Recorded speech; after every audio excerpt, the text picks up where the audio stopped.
Couple of big storylines involving quarterbacks. Shedeur Sanders gets first crack, and Anthony Richardson does too. We'll discuss that here in just a second. The barbershop is open and Tony Wiggins has a chair for you. He's ready with some real NFL talk. The local experts of Locked On bring their expertise, and Wiggy is ready with his clippers and shears. Sit down and enjoy. The new Locked On NFL starts now. Locked On Podcast Network. Your team every day. It is your team every day here on Locked On NFL. We thank you for making us your first listen. And we are free to subscribe to wherever you get your podcast. Make sure if you watch or listen, you tap into that location and not miss an episode. We don't want you to miss one. We got a good one today. My man David Harrison, of course, joins us as he always does, right smack in the middle of the week to give you some of the biggest stories that's going on around the league. Right now, it's all about training camp. We'll get to that in just a second.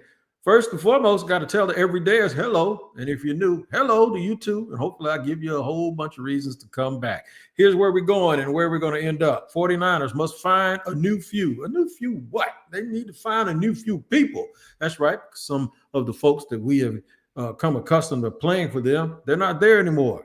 Anthony Richardson to start. We'll hit that at the top of segment 2, beating out Daniel Jones, at least for the time being. But the big story goes to Berea, Ohio, Cleveland. That's right. Whatever, wherever they are. My man, Shedeur Sanders is going to get this first crack at it. He's going to start. He hasn't played much with the starters in practice. However, 3 guys are unavailable, but it still is an opportunity, David, for Shedeur to show us what you got. Show me your best combination. Yeah, man, and it's a great opportunity. You know what I mean? A lot of times, like these first games, a lot of times the starters will rest, especially if your team can get some joint practices in and do things like that where you get that real work in. But no matter what, man, I don't care if it's the first team, second team, third drive of the second quarter. I don't care when you're on the field. If you're an unproven player, which every rookie is, and especially Shedeur Sanders has something to prove, every snap you get to take in any game is valuable, and you got to maximize it. It absolutely is valuable. I want you to hear my man Spencer German talk about how Shedeur, not necessarily about him starting, but how he needs a really, really good preseason. And then David and I will come back and put a nice little bow on this, and I'll give you my spill on it. I know Shedeur Sanders this week actually talked about, I should say his dad, Deion Sanders, talked about how Shedeur told him not to come to practice because he's not where he wants to be right now, and he might only get a few reps of practice.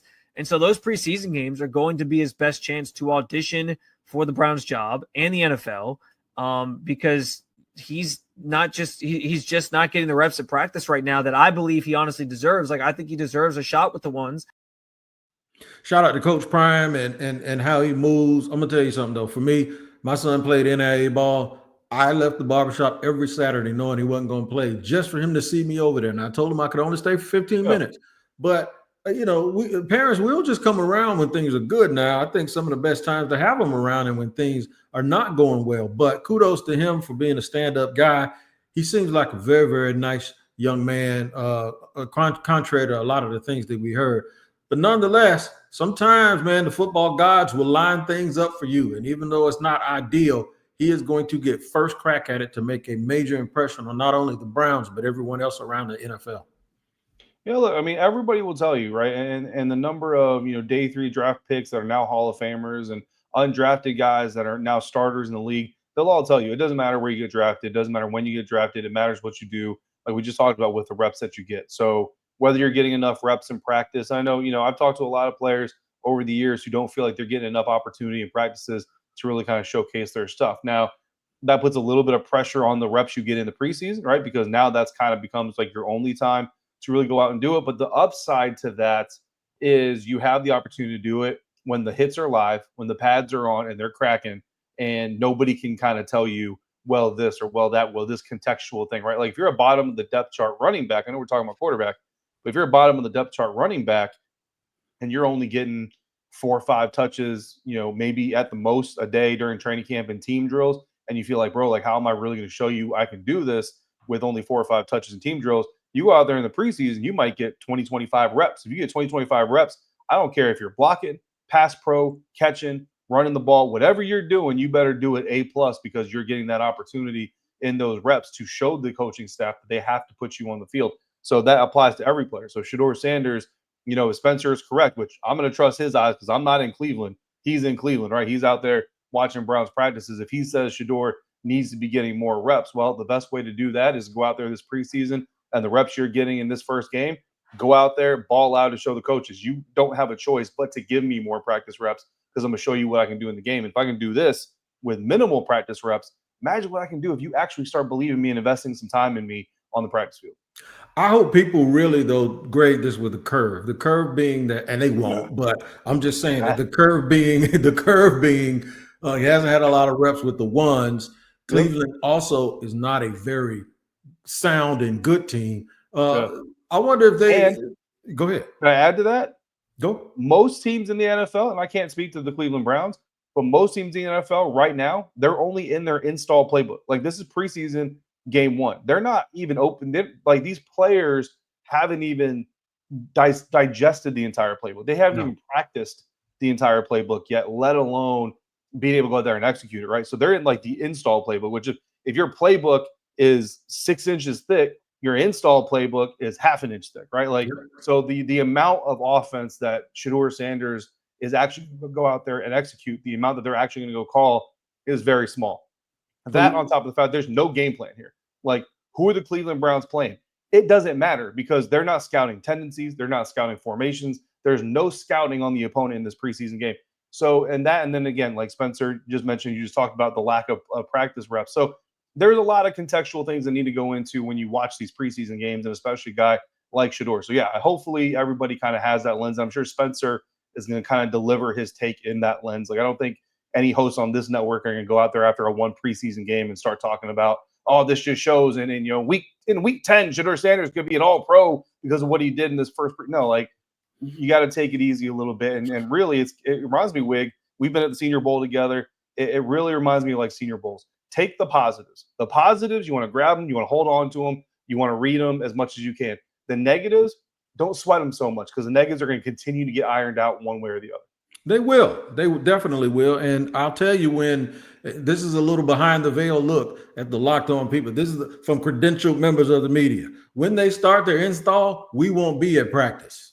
Just understand that these practices that we attend, when we watch them stretch and then we have to leave, that's when they'll be doing all the heavy lifting. We're going to hit real quick here. JJ McCarthy, he's going to be another guy under a microscope. He's somebody else that has to be graded with a curve. He might have to do it with one less receiver. First, let's talk about how he's doing it, and then I'll mention that Jordan Addison, they had a 3-game suspension in just a second. I'm going to be honest, like a lot of the individual passing drills, he looked really crisp, good mechanics. He's still got a little bit of that leg swing that I know we've talked about before, but it's much more under control. And that was one of the big things for me when it came to his deep ball coming out, because you knew he had the arm strength. You knew he had a whip, but the ball just would not carry the way you wanted it to when he threw really deep. I think that's been somewhat fixed. And to me, that was a really positive sign, because when he was throwing those deep balls, it's not dying on him 5 yards short. It's carrying the distance that you really wanted to. Well, JJ McCarthy having mechanics issues. It wasn't on my bingo card, but he's in the right place to get it fixed. He's going to have to fix that and wonder if he's going to have Jordan Addison. First 3 games, he won't. Jordan Addison suspended for substance abuse. How does that affect first of all, the people that have Jordan Jefferson Justin Jefferson? They're going to might start taking him later on fantasy because now he's going to get double teamed. Tell me how you feel about that real quick. I mean, it's definitely impactful, right? Because you got to look at JJ McCarthy as this is kind of really his rookie season, right? Like he had a lot of time to have mental reps last year dealing with that injury, but not a lot of physical reps, and that's certainly important. And then you also have to stack up the fact that JJ kind of reminds me of Lamar Jackson coming out of college, except he doesn't have the athletic tools that Lamar Jackson had coming out of Louisville, but he wasn't a polished passer like Lamar was. And we all knew with Lamar coming into the NFL, not to the extent that like I'm sitting here calling him a running back, but we all kind of knew it was going to take years for Lamar Jackson to really mature as a passer. But while he was doing that, he had a really good team around him, and he had that athletic ability. JJ doesn't have all that athletic ability. Now he's going to be missing one of his key pieces. There's a lot of pressure on this kid, and it's going to be really interesting to see how patient the Vikings really are with him. Hopefully, just as patient as the Colts have been with Anthony Richardson, who is slated to start his first game. More on that in just a second here on Locked On NFL. All right, today's show is sponsored and brought to you by. Today's episode is presented by Yahoo Fantasy. It's the best time of year. NFL kickoff is almost here, and that means fantasy football season is back in full swing. And this year, Yahoo Fantasy is turning things up with fantasy football experiences like never before. This year, me and my fellows on Showtime and Playmakers are playing Yahoo Fantasy for the 16th straight time. And you should too, whether it's your first time or not, or if you're a veteran like me that feels like you've been doing this for a million years. To celebrate 28 years of fantasy football greatness, Yahoo Fantasy is dropping 28 big new features over 28 days throughout August. To kick it off, they just dropped Yahoo Fantasy Guillotine, right? The leagues, a killer new way to play fantasy football on Yahoo, where the lowest scoring team gets eliminated each week until there's one team left standing. With the season around the corner, now it's time to get your league together and give the new mode a try. If you're more into the classics, you can still play in a head-to-head private league or join public league. Stay tuned for more killer announcements and start playing Yahoo Fantasy Football now at yahoofantasy.com/LockedOnNFL.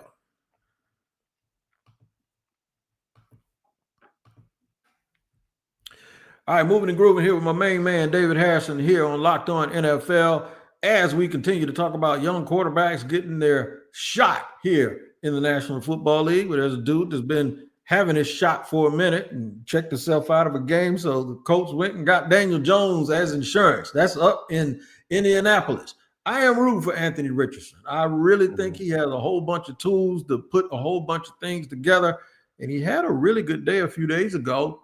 Then had a bad day, but then came back and had another good day. Let the guys from Locked On Colts tell you about it. I mean, Jake, what are we seeing from Richardson these last couple of days? Yeah, so Monday obviously was that practice that I was not at. It's the only one I missed, and that was the one where several guys said that's the best practice they'd ever seen.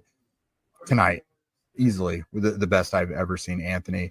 And again, earlier in camp, not only was he not taking a lot of downfield shots, but when he did, they did not look right. Like, he was underthrowing them. They just we've seen him do it before, and it looks really good. Some of his deep balls are just absolutely beautiful. They weren't there up until these last couple days. Today was definitely, like, take the running aside. He did some running, but like as a passer, when fans dream of what they want to see from Anthony Richardson, that's what they got tonight. All right, that's all. That all sounds good, but guess what? Doesn't count right now too much. We got to see him do it in the regular season once these teams start, game planning and throwing different things at him and trying to make him use his weaknesses and trying to muffle his strengths. But David, you just said something in segment one. Take the wins when you get them, man, and that's a win for him so far. Yeah, look, you absolutely got to take the wins, take the positives, right? But you also have to understand the context of what you're watching. And right now, Anthony Richardson, like, the great thing about training camp is the interceptions don't count. The other side about training camp is you can't get hit, right? So when the preseason comes around, now you can be hit. Now you got defenders who can come out there and they can lay their pads on you. That changes things just a little bit. And the interceptions may not count, but they definitely count in the course of public narrative, right? So there's a little bit more pressure. It turns up. It's a little bit more real once the game comes around. So yeah, you want to take those positives, right? You just, like I said, don't want to get kind of too crazy with it. Any Gator fans out there that are Colts fans talking about, okay, this is the year Anthony Richardson finally does everything we knew he could do and all that stuff. Just pump the brakes a little bit and let's see what happens in preseason game week 1. Because I'll tell you right now, Anthony Richardson getting the start in this first preseason game, to me, is not necessarily indicative of him beating out Daniel Jones so far, because you just said it, Wig. Daniel Jones was brought in as insurance for Anthony Richardson. The plan was really never, or at least the perception of the plan, I should say, was never that Daniel Jones is coming in to potentially replace Anthony Richardson. It's Anthony Richardson is going to potentially show, finally, for once and for all, he's not the dude. And if he's not the dude, Daniel Jones also may not be the dude, but he may be the better dude right now that we can put in there for the time being. So, I think this conversation about who the better quarterback is certainly far from being decided. But I think the first thing the Colts have to figure out is, can this thing work with Anthony Richardson? It's not even a battle between the two quarterbacks. It's a battle between Anthony Richardson and his viability as a leader of the Indianapolis Colts. That you start to get those answers now, but you start to really get those answers this weekend. Well said. You know what team has a lot of players that can play, and then the owner acts like he doesn't want to pay one of them? The Dallas Cowboys. And you know I had to make sure that we park this whip right here at the end of segment 2 and talk about the Cowboys. CeeDee Lamb having big days. Everybody keeps talking about George Pickens like CeeDee ain't going to get 140 targets. Check out what's going on from Cowboys camp. Another training camp in the books as the Dallas Cowboys passing offense heats up. I'm Landon McCool with the Locked On Cowboys podcast, and George Pickens and Dak Prescott definitely had a better day than they did the first padded practice as they hooked up for several different touchdowns. I think Dak had it somewhere in the area of 5 or 6 different touchdown passes, was able to find receivers all over this place, much improved from the first padded practice where it felt like the offense was still trying to catch up to the new tighter windows that were created by all the physicality by the Cowboys defense. But all right. So now we are done pretending that we're about to talk about anything other than Micah Parsons. I had to just play that clip because just to let y'all know there's some other things going on. But CD came out and said, shaking my head, or SMH as the kids, the young people know exactly. When I say shaking my head, it was actually SMH. He was talking about guys not getting paid, specifically Michael Parsons. David, I don't know if I talked to you since all this came out, but there's just some people you don't play around with, and Michael Parsons' talent indicates to me that he's one of them.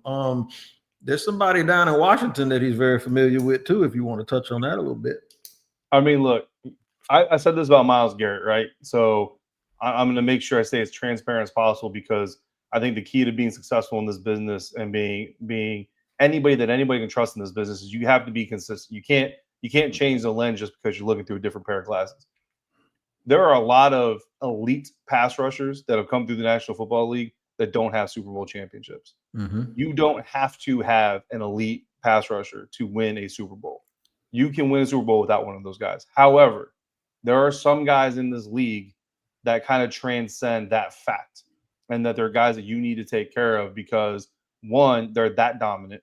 2, it shows your team truly beyond a measure of a doubt that if you come out here and you're one of the best at your position, not just on this team, but across the league, we're going to value you. We're going to appreciate you. We're going to take care of you.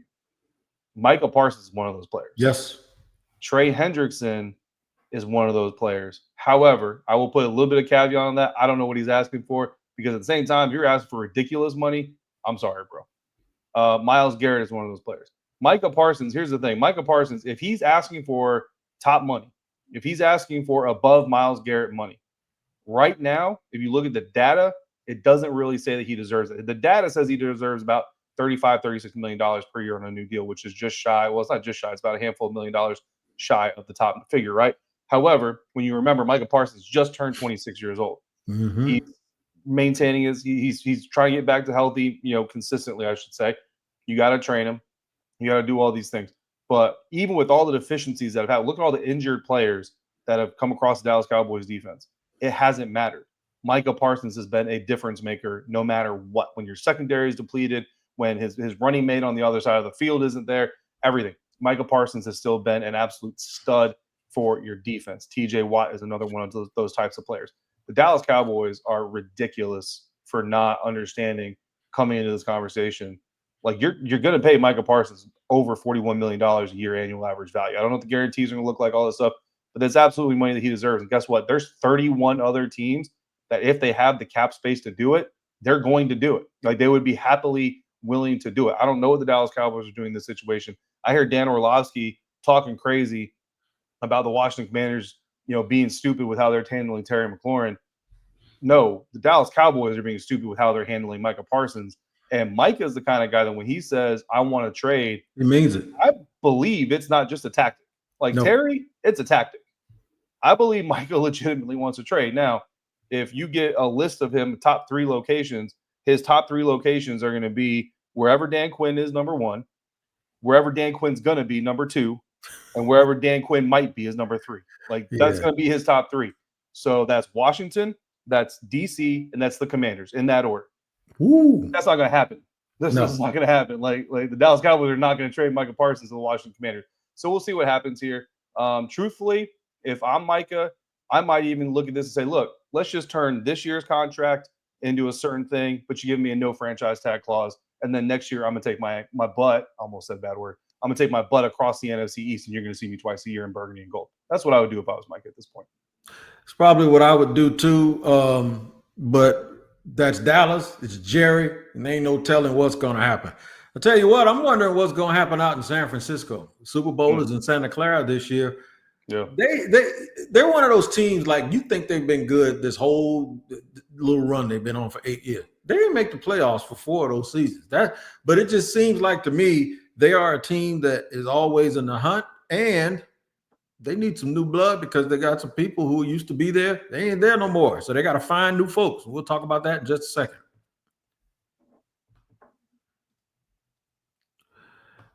All right, today's show is brought to you by FanDuel. Man, FanDuel is the absolute truth. They're also our show sponsor for today. Summer sports are in full swing, and whether you're all about baseball under the lights, golf on the green, or high-stakes soccer action, FanDuel is the best way to make every game more exciting. You're already following the action. Why not make it a little more thrilling with FanDuel? You can get in on the game while your friends are getting sunburned on the beach. I've been using FanDuel to track my favorite matchups, and the app keeps it fresh with new daily promotions and fun ways to bet. Here's what you need to do. If you're new to FanDuel, new customers can bet just $5 and get $150 in bonus bets if your first $5 bet wins. I'm going to repeat that. New to FanDuel, new customers can bet just $5. And if your first $5 bet wins, you get $150 in bonus bets. Open the FanDuel app today or visit FanDuel.com to get started.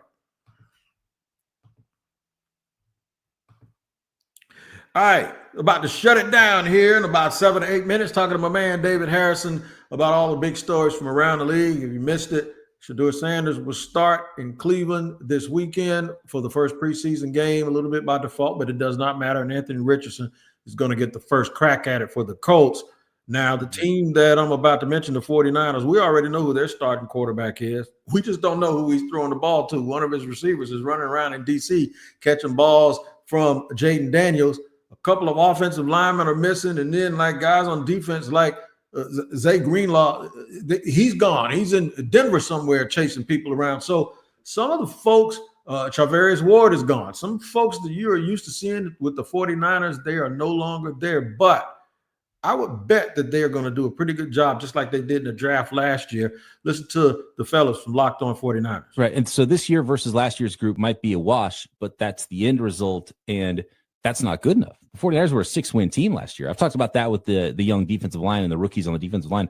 I'm not worried about replacing Malik Collins. The 49ers need to be better than what they were last year on the defensive front. So that's what the hope is those rookies develop into. And even if they are slow to develop, and maybe it's not this year, into year 2, year 3 of their careers, kind of like we're seeing with Winters taking another step now into year 3, it looks like if you're the 49ers, their mission statement wasn't let's be as good. Let's replace what we had last year and be that good. No, the 49ers need to be better than they were last year. They need to get closer to what they were in 2023 and beyond. They might have 3 rookie starters by the middle of this season on that defensive line to help out Nick Bosa, who is also one of those special pass rushers we were talking about. What do you think about the 49ers, man? And why do they seem to get this pass like they make the playoffs perennially every year like the Baltimore Ravens when they don't? I don't know, because Kyle Shanahan already got this pass back in 2020. So I'm going to bring up some old stuff. Come on. All right. Anthony Lynn got fired by the Chargers after the 2020 NFL season. Mm-hmm. Kyle Shanahan did not get fired by the San Francisco 49ers after the 2020 NFL season. From 2017 to 2020, the years that both men took both those jobs, to 2020 through 2020 when Anthony Lynn got fired, Anthony Lynn had 33 wins with the Chargers. Kyle Shanahan had 29. Don't you be making sense on here today. All right. That's so, and I say that to illustrate something. Franchises can be one of 3 things, or usually they're one of 3 things. They're impatient, they're patient, or they're delusional.